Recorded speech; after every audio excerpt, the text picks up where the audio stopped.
It is January 1st, 2022. Happy New Year. Welcome into the Pack-A-Day podcast. I'm your host, Andy Herman. You can follow me on Twitter at Andy Herman NFL.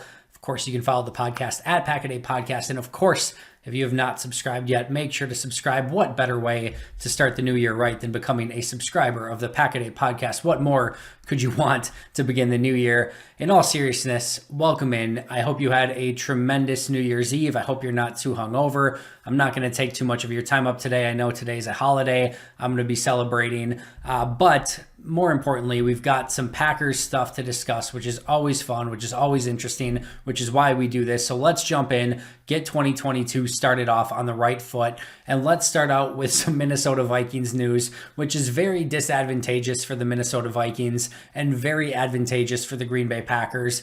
Kirk Cousins, of course, goes on the COVID IR list. He's out with COVID-19, and he will be out officially for this game against the Packers on Sunday Night Football. Now, yes, there would have been some piece of, Packer fandom that would have been nice to beat Kirk Cousins on Sunday Night Football. Again, a game that he has often struggled with. If you look at his primetime numbers, they are not great.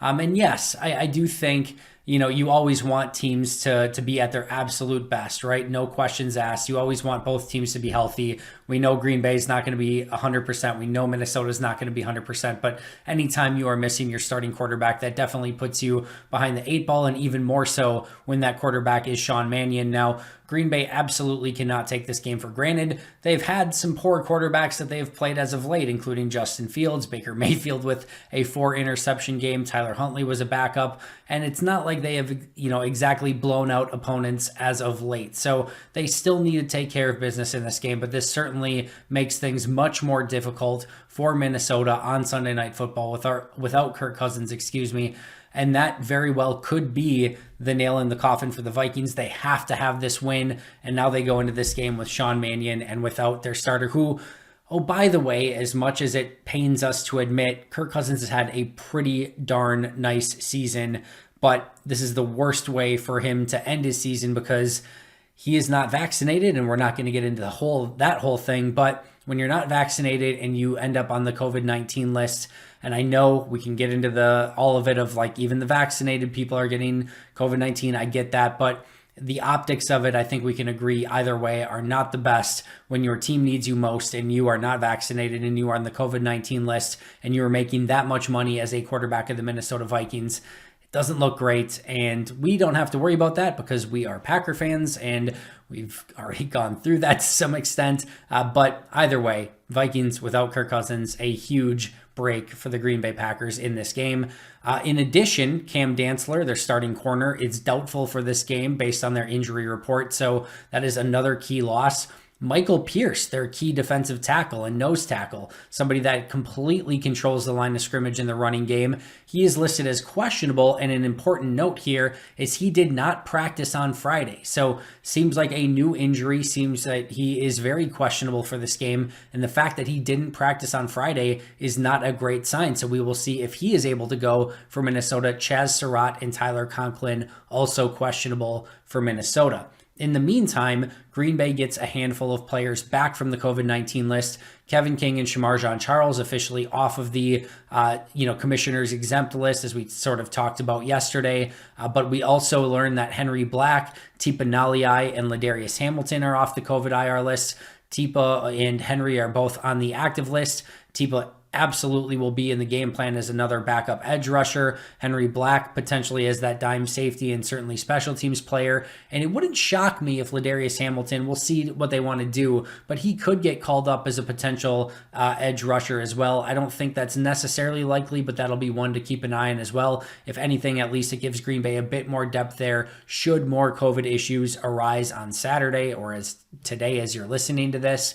Green Bay did have a couple other players go on COVID IR. Now, not necessarily the most noteworthy names as both were on the practice squad, but Ray Wilbourn and Jj Molson go on the COVID IR list. Now, Molson is the backup to Mason Crosby. So, with him being in the special teams room, the only reason the Molson, IR listing is anywhere near noteworthy is if all of a sudden Mason Crosby would have an issue on Saturday, now both of Green Bay's kickers would potentially be out for this game. That would very clearly be a major issue. Corey Bojorquez, the punter, still on the COVID IR list as well. That'll be another name to keep an eye on this weekend.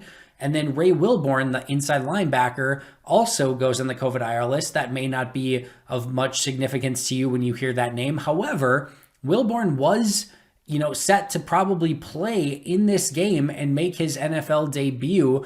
And unfortunately for him, he goes on the COVID IR list right before the game.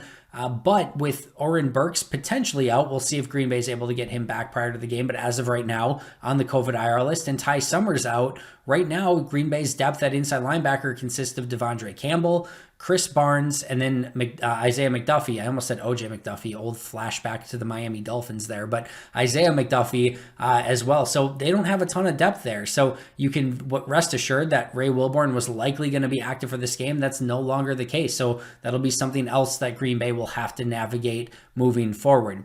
As far as an injury report update for Green Bay, Jair Alexander out for this game, expected. David Bakhtiari out for this game, expected. And Billy Turner out for this game, also expected. So those three are officially out for this game. Good news potentially on Tyler Lancaster. He did practice on Friday, and he is questionable to play on Sunday. With Kingsley Keke currently on the COVID list, that would be a big return for the Packers. I guess not return since he played last week, but it'd be nice to see Tyler Lancaster being able to suit up. Abdullah Anderson likely will get a call up one way or the other unless Keke makes his way back and Lancaster is good to go. But they do have a little bit of depth there. But either way, another, the depth at the defensive line will, be worth keeping an eye on the rest of this weekend. See if there's any other COVID updates and see if, in fact, Tyler Lancaster is able to go. But great news that he was able to practice on Friday. Speaking of players that were able to practice on Friday, Aaron Rodgers, the current MVP and likely future MVP of the league, was able to practice on Friday as well. So that's a great step for Rodgers. We know he's fighting that toe injury, but the fact that he was able to actually practice on a Friday is good news. And, by the way, he's been nothing short of phenomenal since injuring his toe. So, and it really sort of started with that Vikings, dominant performance. He had a great game, even though they lost. Rodgers was really good in that game. So hopefully he can continue that against the Vikings defense on Sunday Night Football, but another great sign that he was actually able to practice. One other note in regards to that punter position, as I mentioned, Corey Bojorquez currently still on the COVID IR list, another name worth monitoring this weekend.